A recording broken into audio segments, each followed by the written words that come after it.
Hello বন্ধুরা, আশা করি সকলেই ভালো আছো, সুস্থ আছো। আজকে আর একটা রেসিপি নিয়ে তোমাদের কাছে চলে এলাম। এটা হলো কর্ন মাশরুম স্যুপ।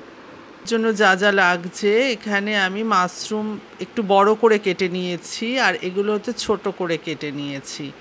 আর নিয়েছি গোলমরিচ, রসুন, পেঁয়াজ কুচো, ডিম, এখানে দুটো মতো ডিম নিয়েছি, দুধ, বাটার, কর্নফ্লাওয়ার 2 চামচ মতন, আর কর্ন নিয়েছি। কর্নটা আমি সেদ্ধ করে নিয়েছি। আর আমি করব চিজ গার্লিক ব্রেড। তার জন্য পাউরুটি নিয়েছি, এখানে আমি 4 পিস পাউরুটি নিয়েছি। পাউরুটিটাকে আমি হাফ করে কেটে নিয়েছি, তাতে এটা করতে সুবিধের জন্য। আর নিয়েছি 50 গ্রাম মতন বাটার, আর 10 থেকে 12 কোয়া রসুন গ্রেট করে নিয়েছি। রসুনের পরিমাণটা বেশি হলেও ক্ষতি নেই। আর নিয়েছি ধনে পাতা শুধু পাতাগুলো নিয়েছি। এবার আমি স্যুপটা বসিয়ে দেব। তার জন্য যে বড় মাশরুমগুলো কেটে রেখেছিলাম, সেই মাশরুমগুলো প্রথমে একটু সটে করে রেখে দেব। তারপর আবারও বাটার দিয়ে এবার আমি একে একে রসুন কুচি, পেঁয়াজ কুচি এর মধ্যে দেব। গ্যাসটা কিন্তু একদমই লো ফ্লেমে রাখতে হবে। রসুনটা যখন একটু হালকা ফ্লেভার উঠবে, বেশি রসুনটাকে পোড়ানো যাবে না। তারপর আমি পেঁয়াজ কুচোটা এতে দিয়ে দেব।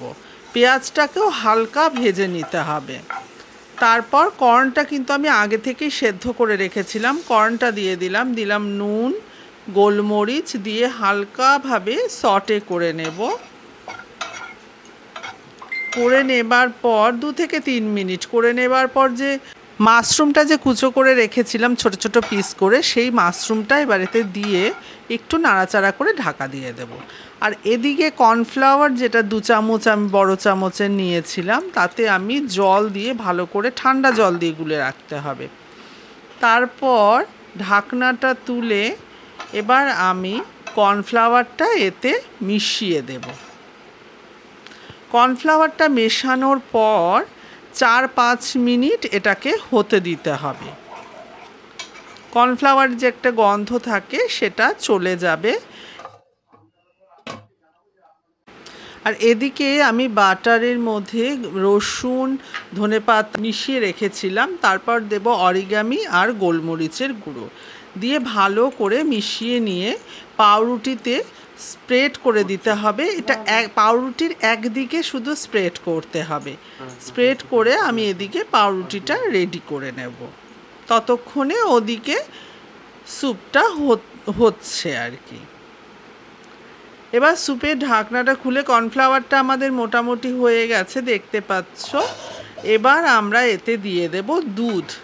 1 বাটি আমি মতো দুধ নিয়েছি। দুধটা দিলে স্যুপের টেস্টটাই অন্যরকম হয়, একটু ক্রিমি ফ্লেভার আসে। এবার ভালো করে নাড়াচাড়া করে এটাকে ভালোভাবে ফুটতে দিতে হবে ঢাকা দিয়ে। মোটামুটি 5 থেকে 6 মিনিট এটা ফুটতে দিতে হবে।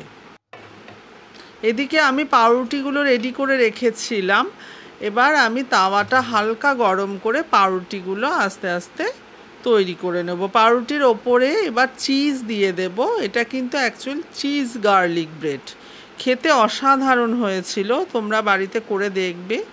আশা করি তোমাদের ভালোই লাগবে। ভিডিওটি ভালো লাগলে লাইক শেয়ার করবার অনুরোধ রইল। চ্যানেলটি ভালো লাগলে অবশ্যই সাবস্ক্রাইব করে দিও। এবার তাওয়াটা আমি ঢেকে দেব, আর গ্যাসের ফ্লেমটা একদম কম থাকবে। 4-5 মিনিট পরই এটা হয়ে যাবে।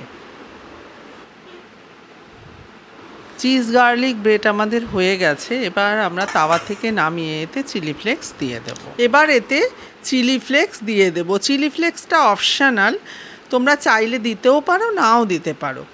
এদিকে আমাদের স্যুপ মোটামুটি হয়ে এসছে। এবার আমরা ডিমটাকে ঠিক এইভাবে, দেখতে পাচ্ছ, এইভাবে আস্তে আস্তে করে দিতে হবে। ডিমটা দেবার পর বেশি নাড়াচাড়া করা যাবে না। 4-5 মিনিট পর যখন ডিমটা হয়ে আসবে, তখন গোলমরিচের গুঁড়ো, সামান্য চিনি এতে দিয়ে দিতে হবে, আর অরিগামি সিজনিং। আর অল্প পরিমাণে বাটার দিয়ে দেবো এতে, তাতে ফ্লেভার আর অরিগামির ফ্লেভার বাটারের ফ্লেভার মিশে খুব সুন্দর একটা টেস্ট হবে। তারপর যে মাশরুমগুলো আমি বড় মাশরুমগুলো সটে করে রেখেছিলাম সেটা এতে দিয়ে দেব। কর্ন মাশরুম স্যুপ আর চিজ গার্লিক ব্রেড আমাদের একদম রেডি হয়ে গেছে। এটা খেতে অসাধারণ হয়েছিল।